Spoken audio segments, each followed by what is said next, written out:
Assalamualaikum. Halo adik-adik kelas 4 SD.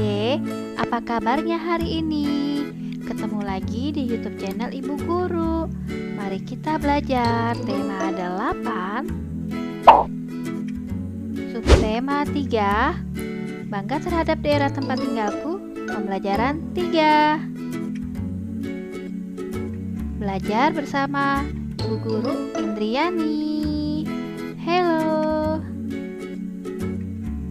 Tujuan pembelajaran 1. Dengan kegiatan membaca cerita fiksi, siswa dapat mencermati tokoh-tokoh dalam cerita fiksi dan mengidentifikasi peran tokoh dan hikmah dari cerita tersebut. 2. Dengan kegiatan berdiskusi mengenai tokoh-tokoh dalam cerita fiksi, siswa dapat mengidentifikasi tokoh utama, tokoh pembantu atau tambahan, tokoh protagonis, dan tokoh antagonis dari cerita fiksi. 3. Dengan kegiatan berdiskusi mengenai keberagaman karakteristik individu, siswa dapat mengetahui sikap untuk menghadapi perbedaan karakteristik antar teman dan manfaat yang diperoleh. 4. Dengan kegiatan melakukan pengamatan jenis pekerjaan masyarakat di lingkungan tempat tinggal siswa, siswa dapat mengelompokkan jenis-jenis pekerjaan yang menghasilkan barang dan jenis-jenis pekerjaan yang menghasilkan jasa. Pembelajaran 3. Pada waktu liburan, Siti pulang ke kampung halaman ibunya di Yogyakarta. Siti mengunjungi neneknya. Rumah nenek Siti dekat dengan pantai. Siti senang membeli ikan di TPI, tempat pelelangan ikan. Siti membeli ikan bersama ibu. Di TPI, banyak nelayan pulang melaut. Nelayan bekerja mencari ikan di laut. Hasil tangkapan ikannya digunakan untuk memenuhi hidupnya sehari-hari. Mata pencarian sebagian nelayan ditemui di daerah pantai. Berbicara tentang nelayan, mengingatkan kita pada cerita fiksi nelayan dan ikan mas. Ayo membaca. Bacalah cerita berikut, Nelayan dan Ikan Mas. Dalam sebuah kisah, diceritakan ada sepasang suami istri yang sudah tua dan hidup sederhana. Sebut saja kakek dan nenek. Mereka tinggal di gubuk reot di tepi pantai. Untuk memenuhi kebutuhan hidup sehari-hari, kakek bekerja sebagai nelayan. Nenek di rumah mengerjakan pekerjaan rumah. Seperti hari-hari biasa, pagi itu kakek pergi ke laut mencari ikan. Kakek mencari ikan menggunakan jala.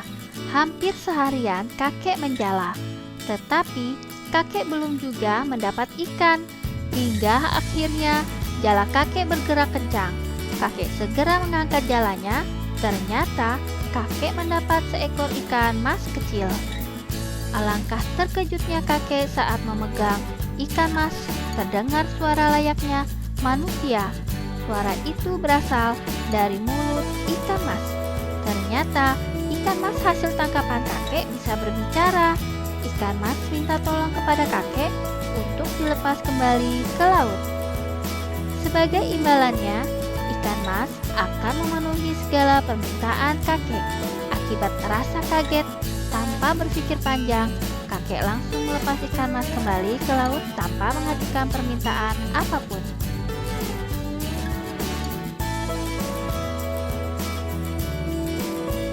Kakek pulang dengan tangan hampa karena seharian kakek tidak mendapatkan ikan. Tak pelak nenek yang sudah menunggu lama di rumah marah. Nenek bingung karena tidak ada yang bisa dimakan hari itu.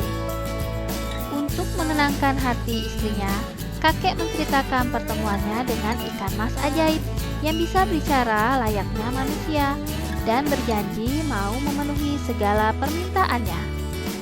Mendengar cerita kakek, nenek tambah marah karena kakek tidak meminta apapun dari ikan mas. Padahal hidup mereka serba kekurangan, bak cucian lapuk, dan tinggal di gubuk reot. Nenek menyuruh kakek kembali ke laut dan mengajukan permintaan kepada ikan mas. Nenek menginginkan bak cucian yang baru. Akhirnya kakek kembali ke laut dan meminta bak cucian baru kepada ikan mas. Sungguh ajaib, dalam waktu sekejap sudah ada bak cucian baru di depan rumah. Keajaiban itu ternyata tidak membuat nenek bersyukur. Sebaliknya, nenek semakin serakah. Nenek menyuruh kakek kembali ke laut untuk mengubah gubuk reotnya menjadi rumah baru tanpa ada kayu lapuk. Kakek pun menuruti keinginan nenek.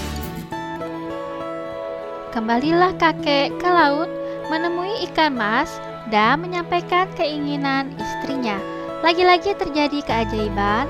Sepulang dari laut, rumah kakek sudah berubah menjadi rumah baru tanpa ada kayu lapuknya. Sang nenek masih saja tidak puas dengan rumah barunya. Banyak permintaan yang nenek ajukan, mulai dari istana, menjadi penguasa provinsi atau gubernur, dan menjadi ratu. Semua sudah kakek sampaikan kepada ikan mas dan terkabul. Dasar manusia serakah, ia ingin meminta lebih. Akhirnya nenek menyuruh kakek minta kepada ikan mas agar nenek menjadi dewi laut dan ikan mas menjadi pelayannya. Mendengar permintaan tersebut, ikan mas tidak bisa menjawab apapun dan langsung kembali berenang ke laut. Ketika kakek pulang ke rumah, ia tidak melihat lagi istana dan pelayan-pelayan istrinya. Kakek hanya melihat gubuk reot dan beberapa kayu lapuknya. Sementara nenek tanpa duduk melamun memandangi bak cucian yang lapuk seperti sedia kala. Penyesalan atas keserakahan nenek pun tiada guna. Berdasarkan cerita di atas, jawablah pertanyaan berikut. 1. Mengapa cerita nelayan dan ikan mas disebut sebagai cerita fiksi? Pertanyaan kedua, siapa sajakah tokoh-tokoh yang ada dalam cerita nelayan dan ikan mas? Pertanyaan ketiga, bagaimanakah sifat dari tokoh-tokoh dalam cerita nelayan dan ikan mas?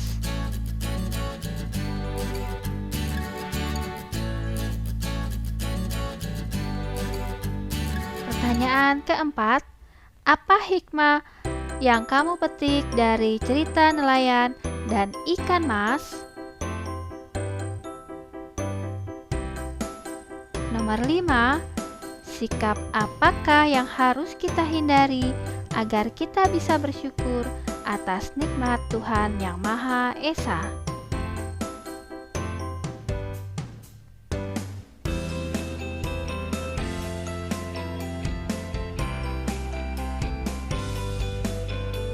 Berdasarkan cerita nelayan dan ikan mas, kamu dapat memahami adanya tokoh dan peran tokoh. Dalam cerita fiksi, tokoh memegang peranan penting. Tokoh akan membuat suatu cerita lebih hidup dan menarik seolah-olah terjadi di alam nyata. Tokoh adalah orang yang menggambarkan suatu peristiwa dalam sebuah cerita yang diperankan. Para tokoh dalam cerita memiliki peranan masing-masing yang berbeda satu tokoh dengan tokoh lainnya. Mari kita mengingat kembali mengenai tokoh dalam cerita fiksi. Pada dasarnya, tokoh dibedakan menjadi dua, yaitu tokoh utama dan tokoh tambahan atau pembantu. Dalam pembelajaran-pembelajaran berikutnya, kamu sudah mengenal berbagai tokoh dalam cerita. Mari kita mengingat kembali. 1. Tokoh utama. Tokoh utama adalah tokoh yang memiliki peranan penting dalam suatu cerita. 2. Tokoh tambahan atau pembantu. Tokoh tambahan adalah tokoh yang memiliki peranan tidak penting dalam cerita. Lalu, tokoh protagonis. Tokoh protagonis adalah tokoh yang memiliki watak baik sehingga disenangi dan dikagumi pembaca. Berikutnya tokoh antagonis.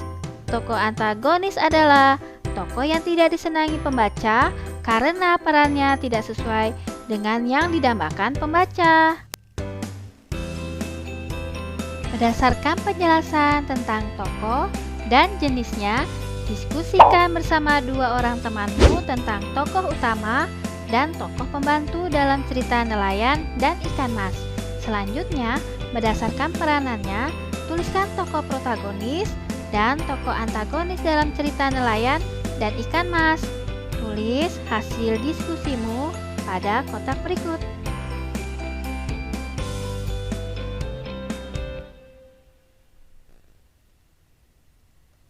Peran tokoh dalam cerita sebenarnya menggambarkan peran manusia dalam kehidupan nyata. Dalam kehidupan nyata, manusia mempunyai karakter berbeda-beda. Ada yang berkarakter baik dan ada yang tidak baik. Ada yang menyenangkan dan ada yang tidak menyenangkan. Semua itu merupakan keragaman karakteristik individu. Masyarakat Indonesia merupakan masyarakat plural dan majemuk. Artinya, masyarakat Indonesia terdiri atas beragam karakteristik yang berbeda antara masyarakat yang satu dengan masyarakat yang lain. Apa sebenarnya karakteristik itu? Apa saja jenis karakteristik masyarakat Indonesia? Karakteristik adalah karakter dan gaya hidup seseorang serta nilai-nilai yang berkembang secara teratur sehingga tingkah laku menjadi lebih konsisten dan mudah diperhatikan. Karakteristik juga berarti ciri atau karakter secara alamiah yang melekat pada diri seseorang. Jadi, karakteristik individu adalah ciri atau karakter yang melekat pada diri individu. Karakteristik individu dalam masyarakat Indonesia beragam jenisnya, diantaranya fisik, jenis kegemaran, pekerjaan, ras, suku, pengetahuan, serta agama atau kepercayaan. Keragaman karakteristik masyarakat Indonesia bukan penghambat persatuan dan kesatuan bangsa Indonesia. Keragaman karakteristik masyarakat Indonesia juga bukan sumber timbulnya konflik atau masalah. Sebaliknya, keragaman karakteristik masyarakat Indonesia merupakan kekayaan khazanah budaya bangsa yang dapat memperkukuh persatuan dan kesatuan Indonesia. Bagaimanakah cara kita menghadapi karakteristik masyarakat Indonesia? Kita, sebagai warga negara Indonesia, hendaknya saling menghormati perbedaan karakteristik antar masyarakat. Banyak manfaat atas keragaman karakteristik masyarakat, antara lain: 1. Dapat saling belajar menghargai karakter setiap individu. 2. Belajar bersosialisasi. 3. Belajar toleransi. 4. Saling melengkapi sesama individu. 5. Hidup rukun dalam masyarakat.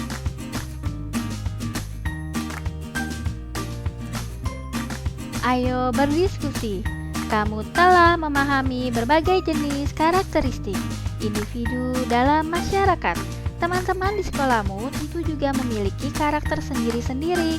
Bagaimanakah sikap kamu dalam menghadapi berbagai karakteristik teman di sekolahmu?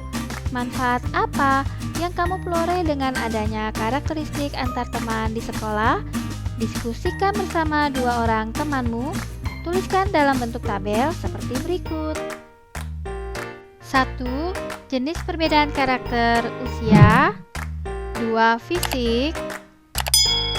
3. Kegemaran.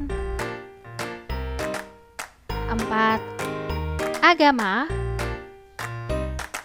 5. Suku.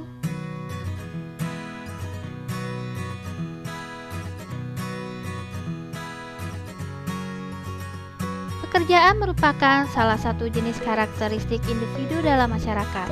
Misalnya, petani merupakan pekerjaan mayoritas bangsa Indonesia sebagai negara agraris. Nelayan adalah pekerjaan yang ditekuni oleh masyarakat di daerah pantai. Adapun di daerah pegunungan, sebagian masyarakatnya menggarap perkebunan. Banyak ragam pekerjaan dalam masyarakat. Pekerjaan yang ditekuni masyarakat sesuai dengan kondisi lingkungan alam sekitar. Pekerjaan merupakan salah satu bentuk kegiatan ekonomi. Ingatkah kamu yang dimaksud kegiatan ekonomi? Kegiatan ekonomi adalah semua kegiatan yang dilakukan oleh manusia untuk memenuhi kebutuhan hidupnya. Pada dasarnya, manusia bekerja untuk memenuhi kebutuhan hidup. Jadi, pekerjaan merupakan salah satu bentuk kegiatan ekonomi. Pada dasarnya, pekerjaan dibedakan menjadi dua, yaitu pekerjaan yang menghasilkan barang 2. Pekerjaan yang menghasilkan jasa. Jenis pekerjaan ini dibutuhkan masyarakat luas, terutama di bidang pendidikan, pelayanan kesehatan, layanan transportasi, ketertiban, dan keamanan, serta pariwisata. Oleh karena itu, pekerjaan yang menghasilkan jasa disebut sebagai pekerjaan yang berkaitan dengan sosial budaya. Ayo mencoba. Kamu telah memahami jenis-jenis pekerjaan, baik pekerjaan yang menghasilkan barang maupun pekerjaan yang menghasilkan jasa. Sekarang lakukan pengamatan terhadap lingkungan tempat tinggalmu. Tuliskan jenis-jenis pekerjaan yang ditekuni masyarakat tempat tinggalmu. Tuliskan hasil pekerjaanmu dalam bentuk kolom seperti berikut dan kumpulkan kepada ibu guru. Contoh, pekerjaan ditekuni masyarakat. Nomor 1, petani menghasilkan barang. Nomor 2, pedagang menghasilkan barang. Pengrajin menghasilkan barang. Guru menghasilkan jasa. Dan penjahit menghasilkan barang.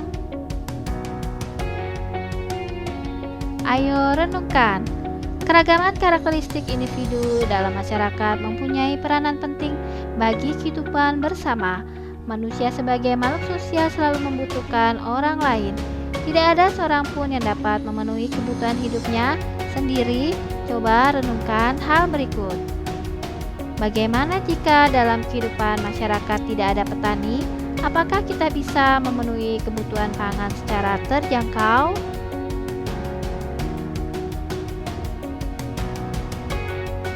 Bagaimana seharusnya kamu menyikapi keragaman masyarakat individu dalam masyarakat, terutama dalam hal pekerjaan warga masyarakat? Terakhir, apakah kamu bangga dengan keragaman pekerjaan di lingkungan tempat tinggalmu? Mengapa demikian? Adik-adik kelas 4 SD, sekian materi tema 8, tema 3, pembelajaran 3. Terima kasih sudah menyaksikan video pembelajaran Ibu Guru. Semoga bermanfaat dan sampai jumpa kembali. Wassalamualaikum warahmatullahi wabarakatuh.